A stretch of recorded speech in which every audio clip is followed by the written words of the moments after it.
Bienvenue dans Le Club, une émission de décodeurs, le podcast qui parle de celles et ceux qui font la déco aujourd'hui. Je m'appelle Hortense Leluc et dans Le Club, je suis accompagnée de 3 chroniqueuses, Marie Farman, Violaine Bellecroix et Billy Blanquette, des expertes de la déco, du design ou du lifestyle, pour parler de tout ça justement. Portraits, événements, idées déco, nouveautés, écologie, projets divers et variés. L'idée, c'est de partager nos repérages et nos bons plans dans la joie et la bonne humeur. Allez, bienvenue au club. Bonjour à tous, bienvenue dans Le Club, cette émission dans laquelle je suis accompagnée de 3 autres journalistes.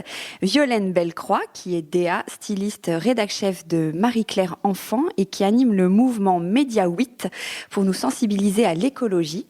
Et aujourd'hui, Violaine, tu as sélectionné pour nous les magazines que l'on peut acheter pour nous accompagner justement dans cette transition écologique, c'est bien ça ? Oui, une petite sélection. En transition. Salut Violaine. Marie Farman, tu es journaliste experte en design et dans plein d'autres domaines évidemment, et cofondatrice de la marque Ava avec la designer Charlotte Juillard. Et tu vas aujourd'hui nous parler du grand retour des années 80 et 90. Et 90. Super. Et enfin, Billy Blanquette, bien connue sur Instagram avec son compte du même nom, Billy Blanquette, va nous parler jardin, terrasse, extérieur, mais en mode feng shui. Parce que être bien chez soi, c'est bien, mais être bien dehors au printemps, c'est encore mieux. Ouais. C'est encore mieux. Et aujourd'hui, nous avons une invitée qui est aussi journaliste. Elle est même rédactrice en chef du magazine Art et Décoration et c'est Nathalie Soubiran. Bonjour Nathalie. Bonjour Hortense. Bienvenue. Alors j'ai présenté les filles, donc je vais dire quelques mots sur Art et Décoration. Je crois que c'est un des plus anciens magazines déco, en tout cas le plus lu et le plus diffusé en France, qui fête ses 125 ans cette année. C'est bien ça, un journal patrimonial. Oui, c'était un des pionniers, je crois, à mettre en avant l'art nouveau et les arts décoratifs, d'où son nom, Art et Décoration. Évidemment, depuis, il a bien évolué. Dans le magazine, tu traites toujours donc ces sujets de l'art, du patrimoine, du savoir-faire, mais aussi il y a une grande place pour les tendances, les idées déco, beaucoup de reportages, de projets de rénovation, et on peut aussi vous retrouver sur les réseaux sociaux. Exactement, Hortense. Quelle belle présentation. T'as vu ça un peu ? J'avais un peu préparé. Et je voulais dire que nous enregistrons chez les Salons d'Axel.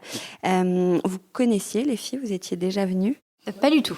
Non, pas du tout, mais c'est très beau. Ouais, il faut absolument connaître. J'avais déjà enregistré un épisode ici. C'est un concept que je trouve top. C'est un bel appartement haussmannien qui met à disposition en fait différents espaces, des salons, la cuisine, la salle à manger ou l'appart entier évidemment, pour organiser vos événements, des réunions d'affaires, des séminaires, etc. Donc merci beaucoup à eux de nous accueillir dans ce bel endroit. On va commencer. Marie, tu me regardes, tu sais que c'est à toi. Tu sais que tu vas commencer. Je sais. Alors, c'est pas toujours le plus facile. Alors moi, je vais vous parler d'un phénomène qu'il est difficile d'ignorer en ce moment dans le monde du design, qui est donc, comme tu l'introduisais, le regain d'intérêt pour les années 80 et 90. Donc ce mobilier fait son grand retour depuis quelques temps, que ce soit dans les galeries, dans les musées, dans les salons spécialisés comme le PAD par exemple, qui a eu lieu le mois dernier à Paris, qui regroupe les meilleures galeries internationales et françaises de design. On a beaucoup entendu parler de l'expo des années 80, enfin sur les années 80 au Musée des Arts Décoratifs à Paris, dont je vous avais d'ailleurs parlé à l'automne dernier, qui connaît un énorme succès, mais il y a aussi en ce moment, par exemple, une expo sur André Poutman à la Fondation CAM à Saint-Paul-de-Vence, une autre sur Starck au Musée Carnavalet à Paris, qui sont quand même 2 immenses icônes emblématiques des années 80 et 90. Il y a aussi pas mal de petites expos dans des galeries, notamment organisées par des jeunes qui ont parfois moins de 30 ans et qui sont fans de ce mood des années 80 et de ces décennies et qui s'engagent vraiment fortement pour faire redécouvrir tous ces designers parfois un peu oubliés. Il y a également aussi des livres, comme par exemple celui qui va sortir ou qui est en train de sortir sur Jean-Michel Wilmotte, aux éditions Skira. Jean-Michel Wilmotte, qu'on connaît évidemment pour son œuvre architecturale, mais qui a aussi beaucoup dessiné de mobilier dans les années 80, du mobilier qui est aujourd'hui hyper recherché par les collectionneurs. Donc avant de comprendre pourquoi cette mise en lumière se fait maintenant, des années 80 et 90, on va peut-être aussi un peu resituer ce que c'était le design dans les années 80 et jusqu'au début des années 90. Autant on a une image assez claire, je trouve, du design d'après-guerre, avec des designers et architectes méga stars comme le trio gagnant Perriand, Prouvé, Jeanneret, mais aussi du design et de la vibe des années 70 avec Pierre Paulin chez nous, en France, ainsi que les Scandinaves avec Werner Panton et Saarinen, alors que je trouve que le style des années 80 et 90, il est plus difficile à cerner, je trouve. Mais alors, c'est certainement parce qu'on a été vraiment moins confrontés jusqu'ici, c'est-à-dire que le design de ces années-là, il est moins présent dans les magazines pour le moment, ou dans les intérieurs même de décorateurs où il y a toujours la pièce 50, 60, 70, mais rarement encore du 80 et 90. Donc c'est une période qui est pour le moment un peu moins adulée que les autres, d'où son retour, je pense, dans les mois à venir. Les années 80 et le style 80, qui court en fait jusqu'au début des années 90. Donc c'est une époque frénétique, qui est synonyme d'éclectisme, un contexte qui est propice à la liberté d'expression et où tous les possibles artistiques sont envisagés. Parce que derrière chaque création, il y a souvent un parti pris esthétique assez fort. C'est un design qui est engagé. Les designers y exprimaient leur propre vision du monde. Parce qu'en fait, le design, ça reflète toujours les préoccupations politiques et sociales du moment. Donc c'est donc les années 80 et 90, enfin jusqu'à début 90, une époque qui est hyper libre et très festive, beaucoup plus que la nôtre, par exemple, où nous, nos designers, aujourd'hui, sont beaucoup moins insouciants, en tout cas. Donc on peut voir dans l'expo au musée Carnavalet, par exemple, à Paris, l'importance d'une boîte de nuit comme les bains-douches, qui véhiculait plus qu'un simple lieu de nuit où on faisait la fête, c'était un lieu vraiment très symbolique, sociologiquement parlant. Donc cet éclectisme et cette fougue se ressent dans les différentes propositions justement de ces designers à l'époque. On a par exemple d'un côté en Italie des groupes d'avant-garde comme le groupe Memphis, qui a été fondé donc à Milan par Ettore Sottsass en 80, qui font des choses super colorées et super ludiques, un peu folles, alors qu'en France, chez nous, on a tout un groupe de designers comme donc Stark, André Putman, mais aussi Martin Zecchelli ou Jean-Michel Villemotte, qui font des choses beaucoup plus radicales, minimalistes et postmodernes, parfois même hyper antifonctionnelles. Il y a aussi des designers comme Garouste et Bonetti qui feront du mobilier, par exemple, pour Christian Lacroix. Alors là, carrément théâtral, couture, voire un peu chichi aussi. Donc vraiment, il y a des choses extrêmement différentes. Donc c'est vrai qu'on a du mal à se dire, ça c'est 80, ça c'est début 90, parce que je trouve que vraiment, il y a une vraie pluralité, et on ressent d'ailleurs cette pluralité dans l'expo sur les années 80 aux Arts Déco, si vous l'avez vu. Alors, comment t'expliques pourquoi il y a ce retour en vogue aujourd'hui ? Moi, je pense qu'aujourd'hui, il y a un retour en vogue de ces années-là parce que justement, c'est un terrain qui est à défricher, qui est encore peu exploré, et une période qui a donc été jusqu'ici super délaissée. Comme je disais au début de ma chronique, les années 50, 60 et 70, je pense que c'est bon, on a compris, on en a soupé en quelque sorte. Il y en a partout, qu'il s'agisse de leur représentation dans les médias, dans la déco, avec toutes ces grandes marques qui vont s'inspirer de ces différents styles, mais aussi toutes les rééditions, et même sur le marché du design, où finalement le mobilier des années 50, ça a atteint des prix records, on ne pourra pas aller plus haut, et c'est fait. Alors, en fait, qu'est-ce qu'on peut faire aujourd'hui avec les années 80-90 ? Il y a tout un travail à faire. Donc d'abord, il y a redécouvrir les designers majeurs, donc je vous ai un peu parlé de ces décennies, donc les plus connus, mais aussi des noms plus confidentiels qui ont fait des super choses aussi. En parler, les exposer, faire de la pédagogie en quelque sorte, parce que c'est vrai que c'est quand même, c'est pas super évident. Donc il faut en parler, expliquer, les remettre dans le contexte, comme j'ai un tout petit peu fait. Il faut aussi en dégager les grandes lignes stylistiques fortes qui parleront au grand public et qui pourront être, dans quelques mois, quelques années, déclinées par exemple par les grandes marques de déco qui pourront s'en emparer pour s'inspirer et remettre ça dans l'air du temps. Et il y a aussi toute une cote à construire sur le marché du design qui est pour l'instant juste aux prémices de son ascension, mais qui est vraiment en train d'exploser. Donc si vous avez des choses à la cave que vous ne pouviez plus voir en peinture, des vieux trucs de Stark par exemple, surtout gardez-les. Voilà, alors moi j'avais une petite question pour vous. Est-ce que vous êtes prête donc du coup à ce comeback des années 80 et 90 dans vos intérieurs ? Pas du tout. Non, mais surtout concrètement, comment ça se caractérise, tu vois ? C'est quel type d'objet ou de après, meubles tu peux de avoir couleurs, tout, etc. plutôt du mobilier, donc plutôt des chaises, etc. Mais comme je te le disais, c'est peut-être des choses hyper différentes. Tu peux avoir des trucs des années 80 italiens, très colorés, ludiques, un peu... Mais en même temps, c'est très... Tu vois, tu disais, effectivement, c'est des années d'insouciance, il y a de la couleur, etc. Mais en même temps, je trouve ça extrêmement raide, moi. C'est ça que j'aime. Et justement, moyen. En France, par exemple, C'est tout très le mouvement géométrique. Stark, Zecchelli, tout ça, c'est hyper raide. Ah oui. Parfois même, tu peux pas J'ai t'asseoir vu dessus. l'expo Hyper aux antifonctionnel. Arts Déco, j'ai trouvé que... Ouais. Ouais, mais ce que je trouve intéressant Donc, moi, c'est dans très ces différent. années, c'est que moi je suis un peu comme toi, j'ai pas tellement envie que ça débarque dans mon salon, mais moi c'est plus sur la mode, je trouve que Ouais. il y Ah a oui, vraiment des bah trucs là, il y a super une sympas. expo en ce moment. Mais parce qu'ils étaient à plus Galliera. libres. Aujourd'hui, je trouve que, bon, pas tout, il y a des choses magnifiques, mais il y a quand même un bon goût institutionnalisé. Ça, c'est beau, ça, c'est moche. Moi, ce que j'aime dans les années 80, c'est que finalement, il n'y Ouais. avait pas ce truc-là. Non, c'est beaucoup Et justement, si ça revient, les années 80-90, bah, tant mieux, il y aura un peu plus de mauvais goût, un peu plus de pas de côté, et tout sera pas en bois brûlé.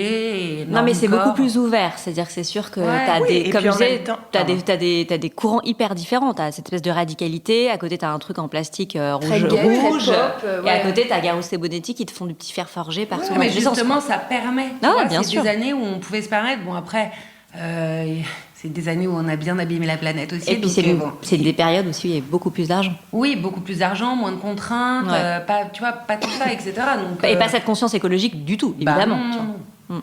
Donc Oui, ça puis permet avoir d'être une plus... pièce, tu as des choses qui peuvent être assez dingues, et tu as une jolie pièce dans ton salon, ça peut être marrant. Puis là, on dit qu'on n'aime pas, mais va savoir, ça se trouve, Enfin, dans Memphis, moi, quelques j'adore. années. Mais c'est ça, en Memphis, fait, moi, quand j'adore on aussi. t'aura Tu bourré sais le crâne pas pourquoi, d'un avec, seul coup, tu te finalement, mets à tu vas aimer. finir peut-être par C'est tu comme vois, le violet. apprécier. Le violet, Voilà. tout le monde crachait dessus, puis tout le monde en veut maintenant. Donc, Exactement. voilà. Le courant Memphis, quand même, il a toujours été, je trouve. Oui, ça Oui. ouais. Mais tu vois, là, ce qui ouais. revient vraiment, c'est toute la première période de Start. Oui, c'est ça. Donc vraiment 80, début 90, où ça n'a rien à voir avec ce qu'il fait aujourd'hui, ou même, tu vois, c'est bien avant l'effet plastique 2000, Cartel et compagnie. Et ça, aujourd'hui, moi, ce qui m'a étonnée, j'ai fait un article là-dessus, c'est que tu as des jeunes galeristes qui ont vraiment entre 25 et 30 ans, Oui, qui alors sont que c'est pas complètement leur fans, enfance ils n'ont du pas tout. grandi du tout avec ça. Parce que Ils nous, sont à la hyper limite, fans. c'est Ouais, pas ça nous qu'on parle a plus. appris avec ça. Ouais. C'est ça. Ouais, c'est vrai. Comme nos parents détestaient la mode des années Ouais, c'est 70. vrai. Et... Et eux, ils sont en train de faire exploser le marché de ces pièces-là. Donc, ils sont tous en train de chercher partout les pièces qui vont ressortir, qui vont pouvoir monter en prix. Et au pas, les prix ont fait des prix incroyables. Tu vois. Ouais, d'accord. Ouais. Donc voilà, gardez-les quand même si vous en avez. Et il y a une expo effectivement qui s'appelle 97 que j'ai pas vue, enfin 1997. 97 1997 À Galliera à c'est ça Galliera Ah ouais, non. de mode. Je crois qu'il est assez belle aussi. Tu l'année de mon bac. Oui, c'est ça, c'est qu'on était jeunes L'année quand de même. ton bac, ça doit être l'année de mon permis de conduire. T'es plus jeune que moi, je Ah pense. ben, moi, j'ai eu mon permis de conduire l'année de mon bac. Bravo. Moi, je l'ai passé 4 fois. Alors, Le permis de conduire. oui. Et maintenant, je suis un vrai Oui. folle du volant. Eh ben, Violaine, à toi de nous sensibiliser à ta petite sélection. Alors aujourd'hui, oui, je vous ai fait une petite sélection de magazines. Je n'ai pas mis Marie-Claire Enfant parce que tout le monde le connaît et qu'on sait qu'il est très engagé, mais c'est quand même pas son sujet. Là, c'est vraiment des magazines qui vous accompagnent dans votre transition écologique, sans pour autant vous laisser tomber dans l'éco-anxiété. Donc je trouve que c'est quand même voilà, il y a quand même un courant en ce moment, je trouve, dans tous les prises de parole sur la transition écologique allez, ça va être sympa, on va y arriver, d'essayer de lutter un peu contre le truc, tout est foutu, quoi. Ouais, qui n'est pas constructif. Ça n'est pas constructif et voilà. Donc il faut pas céder à ça. Je vous en ai sélectionné plusieurs. Évidemment, c'est pas exhaustif, voilà, mais il y a plusieurs styles. Et je vais vous dire 2 mots de chaque. Mais ce que je trouve intéressant, c'est que bon, déjà, moi, j'aime bien soutenir la presse écrite en kiosque parce que c'est mon milieu professionnel. Donc je trouve ça bien d'aller en kiosque et en plus de choisir votre information. Si l'information que vous avez sur Instagram ou sur le net est gratuite, c'est que c'est vous le produit. Donc je trouve déjà que d'un point de vue intellectuel, choisir son magazine. Alors évidemment, il y a des annonceurs, donc parfois on peut se dire qu'il y a collusion, mais je trouve quand même que la presse écrite, on choisit son contenu et ça, je trouve ça intéressant, surtout sur l'écologie. Donc le premier dont je voulais vous parler, c'est Écologie 360. Je ne sais pas si vous en avez entendu parler, il est sorti il n'y a pas très longtemps. Je vais vous dire combien il coûte, c'est important quand Ah oui, même. on va tout savoir. à chaque fois. 9,90 €. Il est assez Compact, dense. ouais. C'est pas un magazine qu'on lit en 2 secondes. C'est pas un magazine qu'on feuillette. Moi, je le prends, je reviens. Voilà. Bon, moi, il y a des annonceurs qui m'agacent, genre G7 Green ou des trucs comme ça. Mais en même temps, c'est très bien que tout le monde s'y mette. Hein. Ou BNP Paribas, par exemple. Mais bon, voilà. Mais en revanche, ce que j'ai trouvé vraiment très intéressant dans ce magazine, c'est qu'il y a beaucoup de tableaux récapitulatifs avec des iconos assez bien faits, des petits dessins. Et il y en a un que j'ai trouvé passionnant, et là, vous allez halluciner, comprendre l'impact du numérique sur le climat. Et donc, c'est pour ça aussi que je voulais mettre en avant aujourd'hui la presse écrite, parce qu'on dit toujours, oui, mais le papier, il vaut mieux digital, Pas du tout. Par exemple, si vous envoyez 20 emails par jour pendant 1 an, ce que l'on fait largement, eh ben ça équivaut, mes chers amis, à 1000 kilomètres en voiture. Ah oui. À faire 1000 kilomètres en voiture. Non mais s'il te plaît, c'est énorme. Donc on arrête de se mettre en copie pour un oui, pour un non. Et c'est envoyer, mais et recevoir, tu sais, toi? Non, tu sais peut-être pas si recevoir. Ça, je sais pas. Mais de toute façon, à partir du moment où la boîte mail se remplit, je crois que ça pompe une énergie de dingue. J'ai trouvé ça super intéressant. Tu vois, c'est des tableaux un peu comme ça. Ouais, il y en a plusieurs. Là, je vous ai pris celui-là, mais il y en a plusieurs qui sont assez bien faits, et même sur des sujets que je ne maîtrise pas du tout.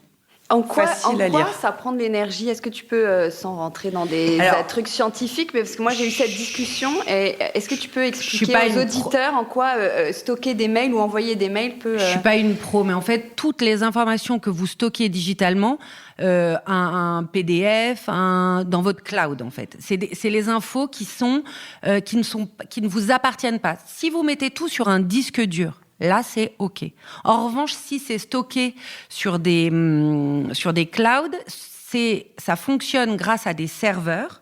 Ces serveurs sont souvent dans les pays froids. Ça chauffe toute la journée, toute la nuit. Donc, c'est 24 heures sur 24, ça chauffe, pour que vos petites photos de votre cloud soient bien en sécurité. Il vaut mieux tout mettre sur un disque dur, acheter des disques durs.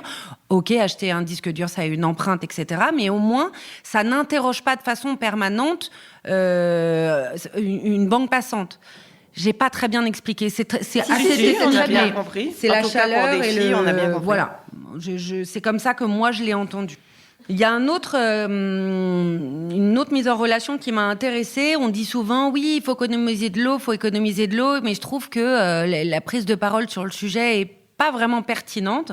En fait, quand vous êtes en transition, vous mettez les choses en balance. Qu'est-ce qui vaut mieux faire? Qu'est-ce qui est le mieux, etc.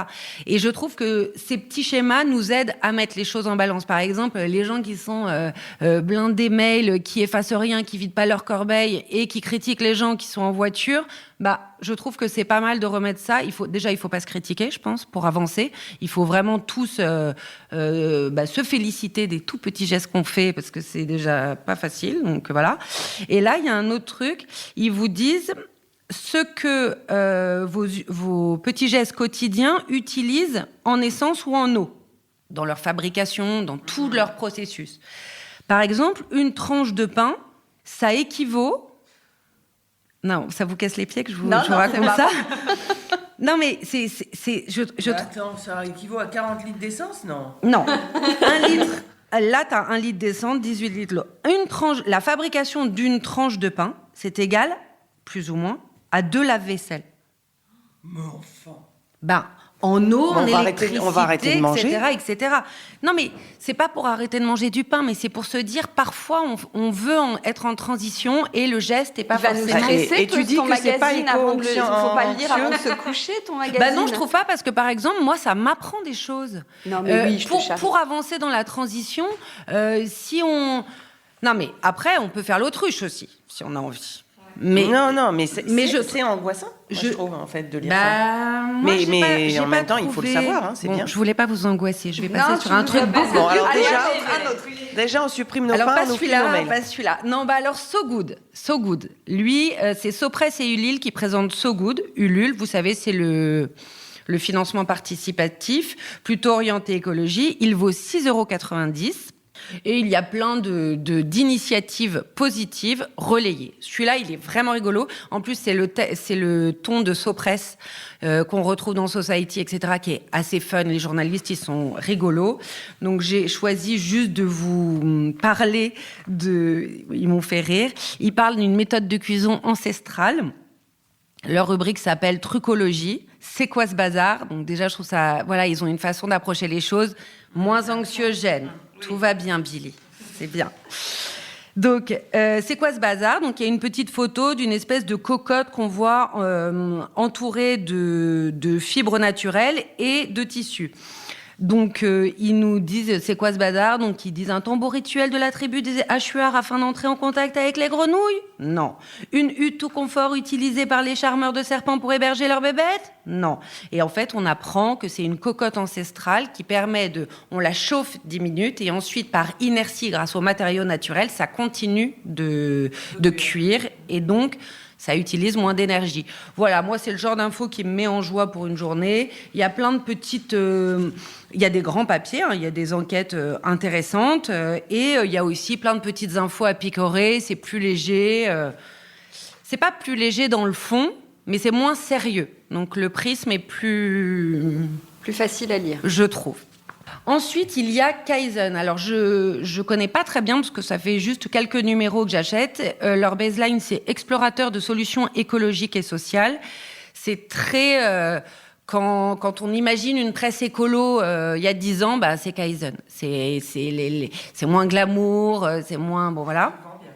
Mais si, il faut dire ce qui est. Il vaut 6,50 €. Et on a à chaque fois des interviews. Philippe Torreton, moi par exemple, c'est un acteur que je connais, mais je ne savais pas qu'il avait quelque chose à dire sur le sujet. Et j'ai bien aimé d'ailleurs ce qu'il a dit. Il dit « Je ne suis pas plus important que le lapin, que le caillou, que la rivière ». Voilà, c'est posé. Et il y a plein... Donc là, celui-ci, il est sur le handicap et l'écologie. Comment mêler les deux. Mais il y avait un autre numéro qui était complètement consacré au voyage en train. Qu'est-ce qui existe? Quelles sont les solutions? Qu'est-ce que ça utilise aussi? Parce que le train, oui, c'est écolo, mais quand même, pour désherber les voies, c'est du glyphosate. Donc, c'est pas... faut arrêter de dire ça, c'est tout blanc, tout noir. C'est le moins pire. Donc, Kaizen. Ensuite, un que j'adore et que je lis depuis très longtemps, Regain Journal de campagne. C'est un trimestriel, il y en a un par saison. Et en fait, à chaque fois, vous retrouvez les mêmes rubriques, ce que je trouve assez sympa. On découvre un petit village de France, soit par les mots d'une écrivaine, soit par les mots de quelqu'un qui a ouvert un commerce dans ce petit village. Et on découvre le nouveau petit commerce, comment ça fonctionne, où est-ce qu'ils vont chercher les œufs, comment ils vivent leur quotidien aussi dans ces villages assez isolés.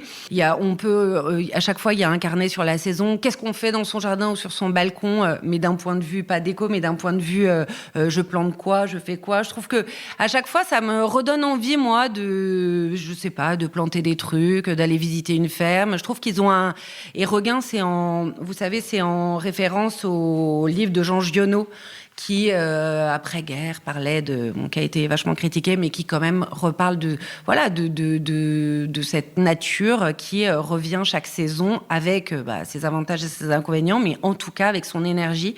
Et celui-ci, en plus, c'est celui du printemps, c'est mon préféré, parce que quand même, faut pas se mentir, c'est quand même plus sympa que l'hiver. Et toutes les photos sont cool, il y a toujours des bonnes idées. Et là, par exemple, on apprend comment restaurer une lame rouillée. C'est passionnant. C'est pas mal. Je rigole. Mais sérieux? Non, mais...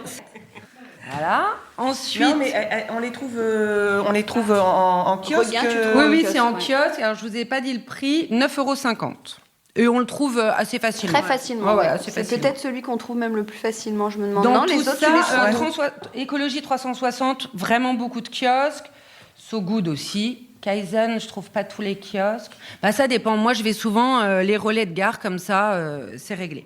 Un autre qui vient de sortir, c'est le numéro 2 que j'ai entre les mains, c'est Beau Magazine. La baseline, c'est le guide de l'impact positif. Donc, il est moins, je dirais, écolo que les autres. En revanche, il nous emmène quand même sur le chemin de la transition écologique parce que, et c'est ce que m'avait dit Charlotte Roudot quand je l'avais rencontrée, donc c'est l'éditrice de ce magazine. Elle m'avait dit, si l'écologie ne prend pas en considération le beau, on n'y arrivera pas. Il faut emmener les gens aussi par l'esthétisme. Et je suis complètement d'accord avec elle, même si c'est pas toujours possible. Mais donc, ça explore le beau dans tout ce qu'il est. Donc ça peut être une exposition, ça peut être une manifestation, ça peut être de la mode aussi.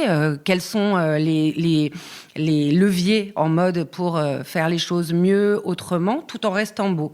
Et c'est un magazine, alors ne hurlez pas, il est assez cher, il est très beau, ça coûte 16 € parce que Charlotte milite pour une presse indépendante. Si on a encore 2 minutes, je lis son manifeste, donc qui est dans chaque magazine, que je trouve vraiment intéressant parce que c'est ce qui en fait un magazine militant. Plus qu'une revue, Beau Magazine représente une communauté exigeante, concernée, militante, optimiste et déterminée. Dans ces 196 pages, nous nous engageons à initier de nouveaux imaginaires, à éveiller les curiosités, à donner l'envie d'avancer, à raconter, à mettre en lumière et créer du lien pour un système souhaitable. J'aime bien ce souhaitable, c'est pas blanc ou noir. Voilà, c'est ce que je vous dis depuis le début. Notre engagement s'étend à toute la chaîne de fabrication, du choix de l'encre végétale à celui d'une information traitée en circuit court, à notre banque, à notre cloud. Que je vous disais tout à l'heure, à la juste rémunération du travail de nos équipes. Et personne autour de la table ici ira dire le contraire. Beau Magazine n'appartient à aucun groupe. Notre modèle économique repose essentiellement sur nos lectrices et lecteurs et sur un minimum de pages de publicité. Dans cette époque désorientée, nos valeurs guident, protègent et garantissent l'indépendance éditoriale de tous les articles publiés dans notre magazine. Voilà, donc ça vous dit pas mal sur la ligne édito de ce magazine Beau. Et enfin, la petite cerise sur le gâteau, je ne l'ai pas entre les mains car c'est une campagne de crowdfunding, donc il n'est pas encore publié. Mais donc ma co-8, donc celle avec qui j'ai fondé Média 8, Maud Zilnik, sort sous le label AAA Édition, qui sera une maison d'édition florissante, j'en suis sûre. Son premier roman photo qui va s'appeler Hervé, H-E-R-V-E, car c'est une femme qui ne sait pas quoi faire pour être en transition et qui va aller à la rencontre de personnes pour avancer dans une transition heureuse et efficace. Et c'est un peu roman photo, non ? C'est un roman photo, c'est vendu au prix de 9 € TTC. Vous pouvez le précommander sur KissKissBankBank. C'est très beau, la direction artistique c'est Roxane Lagache et c'est très très drôle, très très drôle. Voilà. Ouais, c'est sympa sous ce prisme-là aussi. Voilà, c'est vraiment pour en parler différemment. Ok, et ben voilà. Merci beaucoup. Je vous en prie. Justement, en parlant de magazine, Nathalie, c'est ta première chronique, donc on va t'écouter religieusement. Tu vas nous parler des panoramiques, je crois. Oui, moi aujourd'hui j'avais envie de vous parler des papiers peints panoramiques, parce que je ne sais pas vous, mais moi en ce moment j'ai un gros crush pour les papiers peints panoramiques. C'est presque devenu une obsession. Samedi dernier, en sortant d'une expo sur les pastels à Orsay, j'ai insisté auprès de mes amis pour leur montrer les panoramiques chez Elitis. Auquel magasin est situé à quelques rues, mais quand même, il faut dire que c'est une vraie tendance en ce moment. Ces grands décors composés de lait de papier peint qui se déploient comme des fresques sur les murs pour raconter des histoires. Moi, ça me fait rêver. Ça m'entraîne dans des voyages imaginaires. Ah bah ouais, c'est clair que le panoramique, c'est ça, exactement, ça t'emmène dans un imaginaire, mais c'est pas nouveau, ça date de quand en fait ? Bah oui, c'est une tradition de la décoration française, mais il faut bien l'avouer, on ne les voyait plus ces dernières années dans les intérieurs. Bon, alors, pour revenir à l'histoire des panoramiques, ils sont fabriqués au début du 19e siècle. Ils connaissent tout de suite un grand succès. Les premiers décors représentent des scènes de pays exotiques, des scènes mythologiques, militaires, romanesques, mais aussi des sites français célèbres comme le Palais Royal, ou des scènes d'intérieur, des scènes de chasse. À l'époque, ils sont fabriqués par des grandes manufactures comme Dufour, Zuber, Delicourt, qui font travailler des grands artistes. C'est une vraie prouesse technique, car ils pouvaient se déployer sur 32 laits, soit la gravure de plusieurs milliers de planches en bois à imprimer. Parmi les décors les plus connus que l'on peut encore trouver maintenant, Isola Bella de Zuber, qui a été créé en 1849, dont les 742 planches sont aujourd'hui classées au monument historique. Mais il y en a plein d'autres encore disponibles et réédités. Ouais. Et d'après toi, donc là, il y a un vrai, de nouveau, un engouement pour les panoramiques. Oui, après une longue pause, le papier peint panoramique s'invite désormais dans les collections des fabricants de papier peint. Spécialisés ou non, en fait. Oui, il y a plein de marques qui se lancent dans les panoramiques. Voilà. Donc aujourd'hui, il revient, il se libère des décors des expéditions, des fresques historiques, pour se dévoiler dans des motifs dans l'air du temps. En fait, la chance en ce moment, c'est que grâce à l'impression numérique, tous les décors sont permis, avec une très belle qualité de détails et de couleurs subtiles. Aujourd'hui, ce sont les créations d'artistes contemporains, des designers, mais aussi des illustrateurs qui sont proposés par les grandes maisons telles que les Dominotier, Anambo, Elitis, Isidore Leroy, Casamance, Nobilis, on pourrait en citer plein. Et puis aussi des petites jeunes maisons d'édition comme les Laits de Ninon, par exemple. Ouais. Est-ce qu'il y a des décors tendances particulièrement ? Alors, j'ai fait un petit sondage pour voir un peu auprès des fabricants ce qui cartonnait en ce moment. Et en ce moment, c'est les forêts enchantées, ou non. Les décors exotiques fleuris et luxuriants.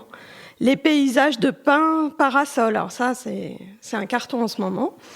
Il y a aussi des paysages zen, type asiatique, avec des couleurs assez douces, assez évanescents. Mais aussi des décors très forts aux lignes géométriques, très graphiques, style arty. Et ce qui commence à pointer, ce sont les décors crayonnés, les croquis, mais pas finis en fait, souvent en cours d'évolution. Et alors, certains proposent et crayonné en cours de finition, et le décor finalisé, coloré, etc. Donc, moi, je trouvais ça assez drôle. J'ai demandé, par exemple, c'est les Dominotier qui proposent ça. Je leur ai dit, mais alors, vous avez déjà vendu le panoramique en cours de crayonnage et celui qui est finalisé ? Ils m'ont dit que non pour l'instant, donc avis aux amateurs. Il y a une autre tendance aussi qui est très très forte, c'est les trompe-l'œil avec les décors de faux matériaux. Ça cartonne. Et alors vraiment, l'intérêt de ces décors-là, c'est que quand on achète un appartement très froid, cubique, avec pas d'âme, on peut ajouter des fausses briques, des boiseries, des murs patinés, des effets trash wall délavés et des bétons bruts. Et les panoramiques, ça peut être un peu impressionnant à poser, c'est pas trop galère ? La bonne nouvelle, c'est que c'est assez facile à poser. D'abord, les panoramiques, désormais, sont imprimés sur des papiers peints à tisser. Papier peint à tisser, qu'est-ce que c'est ? T'en colles le mur, le Exactement. papier peint à tisser. Composé de fibres cellulose et de textile. Ouais. Je savais pas ce que ça voulait dire. C'est hyper facile à poser, en fait. Oui, c'est beaucoup plus facile que... Ouais, tu t'embêtes plus avec la table, le machin, tu colles, tu mets la toi, colle. t'avais collé... T'avais fait toute ta cage d'escalier toute seule. Ouais, la cage d'escalier, je l'ai peinte, mais tous les papiers peints à la maison, c'est moi qui les ai posés. Ouais. Je crois que c'est pas. Ouais, c'est ça, c'est que c'est beaucoup plus facile à poser, c'est infroissable, c'est plus solide que l'ancien papier peint et surtout, fini la table à encoller, comme tu disais, Billy. On met directement la colle sur le mur et on applique le lait sur la colle. Voilà. D'ailleurs... Puis t'as pas vraiment de problème de raccord parce que finalement, tu suis l'image et tu continues. Ouais. Donc en fait, comment ça se passe ? Faut pas te rater quand même, justement. Si t'as ta maison qui est coupée en deux au milieu du lait, tu reçois des pas de raccord. En fait, tu reçois. Oui, c'est vrai. C'est beaucoup plus facile que de couper le rouleau. Quelle galère. Sur les panoramiques, il n'y a plus de raccord, en fait. Ce qui se passe, c'est qu'on reçoit un rouleau, les laits sont numérotés, donc on les coupe. On les pose par terre, c'est conseillé. On les pose dans l'ordre de la pose sur le sol. Et là, on commence à les aligner. On les pose de haut en bas. On maroufle, on fait attention à que ce soit bien bord à bord, en commençant par le haut pour former la fresque. Donc l'avantage, comme tu disais Billy, c'est qu'il n'y a pas de raccord, contrairement au papier peint dont le décor se répète de lait en lait, en fait. Exactement. J'ai un petit tips à vous donner. Il ne faut pas mettre trop de colle sur le mur, sinon... ça peut créer des grumeaux. Voilà, ça peut créer des grumeaux. Et puis après, il y en a, ça déborde sur les joints. Et puis ça vient sur les papiers. Si ça vous arrive, surtout un petit chiffon humide, on enlève tout de suite. Parce qu'une fois que c'est sec, c'est fini. On ne peut plus l'enlever. Et enfin, le petit tips incontournable, c'est de bien peindre son mur dans la couleur de son panoramique pour éviter de voir apparaître les vestiges de votre ancienne déco entre les laits. Ah oui, si tu as un autre papier peint en dessous. Ou si tu as un mur blanc complètement différente, ça peut, entre les laits, réapparaître. Ou même pas entre les laits, parce que parfois, si tu mets j'ai mis un papier peint comme ça avec il y avait 2 couleurs, le mur était 2 couleurs, et effectivement, on aperçoit, si on regarde bien, il y a quand même, par transparence, tu aperçois que c'est plus foncé à un endroit qu'à un autre, quoi. Donc ça, c'est vraiment important de repeindre son mur en dessous avant de poser son papier. L'uniformiser, en tout cas. Et tu trouves que c'est adapté à tous les intérieurs, les panoramiques? On peut poser ça partout? Alors oui, au début de ma petite enquête, là, je me disais non, mais quand on a un petit mur, on peut pas en poser. Mais si, en fait, même sur un mur assez petit, on peut se laisser convaincre. On peut les poser dans une cage d'escalier, en tête de lit, dans un salon. Alors moi, ce que j'aime bien, c'est les papiers panoramiques qui sont posés en partie haute. J'aime bien quand on les souligne d'une boiserie ou qu'on ajoute un petit décor. D'ailleurs, j'en profite pour vous donner une petite astuce. Ah, mais c'est go gadget au type, c'est aux astuces. Exactement. Si vous voulez ajouter un soubassement dans votre intérieur, sous votre panoramique, les dominotiers imitent les soubassements en papier peint. Ah oui, j'ai vu ça. En canage aussi ou en je sais plus. Canage, en bois, mais aussi façon board and batten, c'est les sortes de moulures un peu à l'américaine, à l'anglaise, pardon. Ouais, t'as raison. Oui, je sais plus. Voilà, moi je trouve que c'est intéressant et je trouve que ça donne beaucoup de profondeur au papier peint panoramique en fait. Ça apporte un petit supplément d'âme. Bah surtout quand tu es dans effectivement comme tu disais, des appartements, si tu as une location, un truc où tu peux pas faire grand-chose, tu le pimpes un peu en faisant un truc comme ça, c'est sympa je trouve. Et donc tu nous disais Nathalie, il faut pas forcément avoir un grand mur. Non, en fait, ce qui est intéressant dans les papiers peints panoramiques, c'est qu'ils peuvent être proposés soit en taille standard, donc souvent c'est entre 200 et 500 cm de large et 270 x 330 de hauteur. Là, tu poses ton papier en fonction de ton mur, tu le coupes, tu l'ajustes, voilà. Mais ce qui est vraiment le plus intéressant, ce sont les décors sur mesure.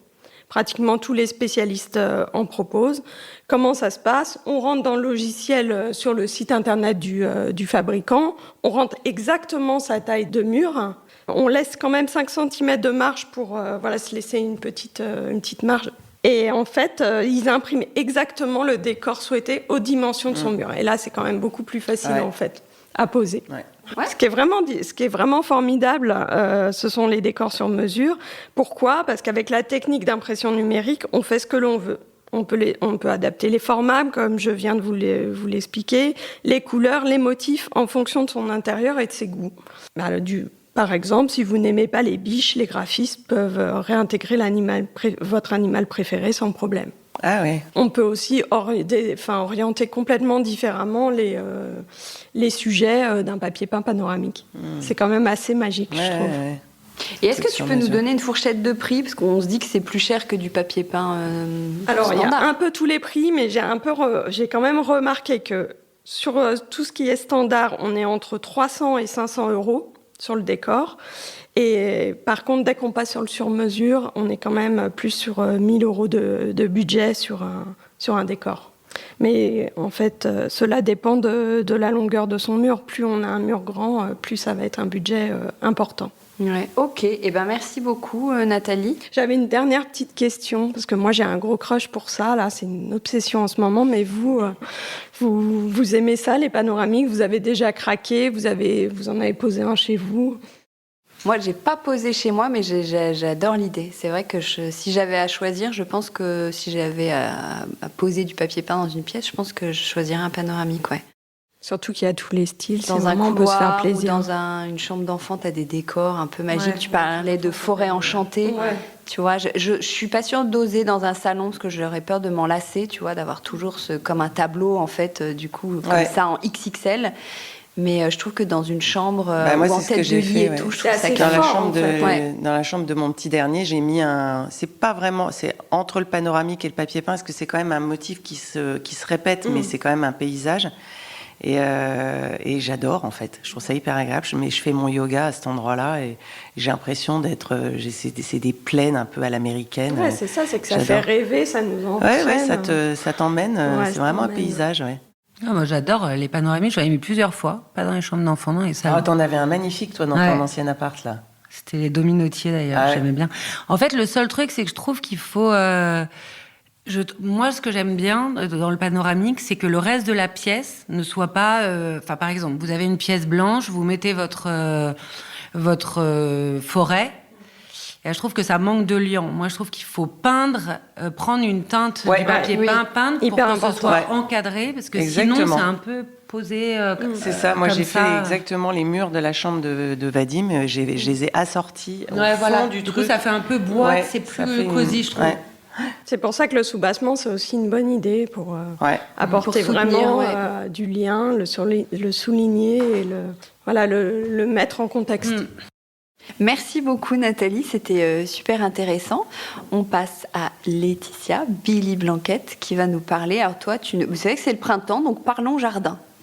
Effectivement, avec l'arrivée du printemps, ça me semblait assez indispensable de vous parler de la nature et de la manière dont on peut organiser son jardin ou sa terrasse pour qu'il soit bien équilibré. Parce que vous savez qu'on a écrit avec Caroline Vatelet un bouquin qui s'appelle donc Toi et moi, où on parle de l'équilibre de la maison. Et en fait, on le sait pas trop, mais le jardin, c'est pareil.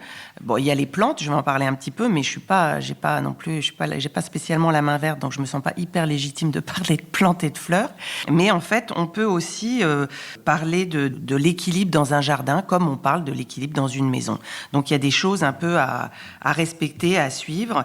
C'est pas pour rien que certaines plantes préfèrent l'ombre et d'autres le soleil. Tout a un sens dans la nature, et si on le respecte, l'harmonie vient avec. C'est un peu pareil pour la déco dans les jardins. Donc, je vais vous emmener dans les hautes sphères un peu feng shui-stiques. Violaine, tu vas pouvoir me rendre l'appareil après. J'adore. Toutes les bêtises que j'ai dites pendant que alors que je vais lire chacun des magazines que tu as cités, mais j'aime bien dire des bêtises, tu le sais. Alors, première chose, dans le jardin, comme dans la maison, il faut créer des espaces yin et des espaces yang. Le yin, c'est tout ce qui est plutôt calme, et le yang, donc, c'est l'énergie. Donc, la partie yang, ça correspond plutôt au soleil, à l'endroit où la lumière est la plus vive et la plus dynamique. Elle est donc située au sud, c'est le sud du jardin, c'est là où qu'est le yang, là où il fait plus sec, là où il y a des plantes qui accueillent les papillons, les abeilles, etc. Et en feng shui, on préconise donc des fleurs jaunes, rouges, roses dans cette partie. Et la partie yin, elle est plutôt au nord, là où on s'abrite du soleil le temps d'une sieste ou pour lire. Et l'énergie est plus douce, plus calme, et on y met des fleurs aux couleurs douces, donc pastel, ou des feuillages comme les fougères qui sont plus heureuses à l'ombre. Ensuite, comment on va l'aménager, ce jardin ? Alors là, je vais vous emmener dans un truc, il va falloir bien se concentrer, parce que si vous voulez vraiment comprendre, même moi en le lisant, je comprends pas encore tout. Si, J'exagère, mais en fait, en feng shui, le jardin, c'est comme la maison, il peut être divisé en différentes zones. Ça s'appelle le bagua. Nous, on en parle dans notre livre. En fait, le bagua, on divise sa maison en 8 secteurs. Nord, sud, est, ouest, nord-est, etc., qui correspondent chacun à un domaine de notre vie. Donc la santé, ça correspond à telle partie de la maison, la famille, etc. Donc si on a envie que tout soit bien équilibré, on essaye de suivre un petit peu tous ces petits conseils que je vais vous donner. Donc par exemple le sud. Le sud, c'est le secteur de la réputation, de la notoriété. Donc c'est un secteur qui correspond à l'élément feu, qui est nourri par le bois. Donc, qu'est-ce que c'est que tout ça ? Qu'est-ce que je vous raconte ? Ça veut dire qu'il faut mettre du feu et du bois. Aussi bien, le feu, ça va être la couleur, ça va être tout ce qui est les tons rouges, roses, un peu, jaune, assez fort. Mais ça peut être aussi tout ce qui est justement le feu. Donc, c'est là qu'on va installer plutôt un brasero, son barbecue. Et en même temps, il faut de l'élément bois à cet endroit-là de la maison. Donc, au sud, il vaut mieux plutôt mettre du bois, du mobilier en bois ou des couleurs qui sont équivalentes à l'élément bois. C'est un peu compliqué, hein. Et l'élément bois, c'est plutôt tout ce qui fait penser à la nature. Donc ça va être le vert, ça va être le marron aussi. Voilà, donc c'est des couleurs plutôt comme ça. Ensuite, donc ça c'était le sud. Je vais essayer d'aller vite parce que... Ensuite, vous avez le sud-est et l'est qui ont à peu près les mêmes couleurs et éléments, sachant que le sud-est, il va symboliser plutôt la prospérité et l'abondance, et que l'Est, c'est le secteur de la santé et de la famille. Donc ça, c'est des endroits quand même, la santé et la famille, voilà, faut le bichonner, exactement. Pareil, là, c'est bois, mais nourri par l'eau. Donc, il faut du bois, aussi bien donc dans les éléments, dans la matière, des éléments en bois qu'on va nourrir par l'eau. Et alors, l'eau, soit, évidemment, vous allez me dire, on va pas mettre une fontaine au milieu du truc, parce qu'en plus, c'est pas forcément très joli, mais enfin, des fontaines anciennes, il y en a des jolies. Mais ça peut être symbolisé par tout ce qui est aux couleurs, l'élément eau, c'est tout ce qui est dans les bleus ou dans les noirs. Donc, dans cette partie-là, on peut mettre, par exemple, des pots peints en bleu. Il y a des très jolis bleus un peu chinoisants, enfin, des couleurs comme ça, bleu ou noir. Et alors, justement, à savoir, je précise que les Chinois considèrent, parce que tout ça, donc c'est le Feng Shui, donc c'est l'art ancestral chinois, ils considèrent qu'avoir de grands pots et de grandes jarres dans un jardin, ça apporte de la chance et de l'abondance. Donc, moi, je sais que j'en ai mis plein. Ah voilà. Regarde dans le fond, il doit y avoir des sous déjà. Ça tombe du ciel. On dit qu'il faut mettre ça même à l'entrée de sa maison, voilà, parce que c'est l'abondance, c'est la chance, et voilà. On enlève tout ce qui est arbres morts, plantes malades, etc., parce que dans cette partie du jardin, surtout à l'est, c'est le secteur de la santé, donc on vire tout ce qui est pas, qui est pas vivant.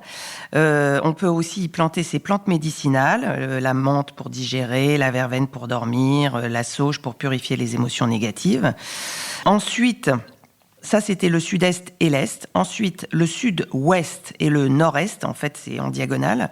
Ça correspond à la terre, l'élément terre, qui va être nourri par le feu.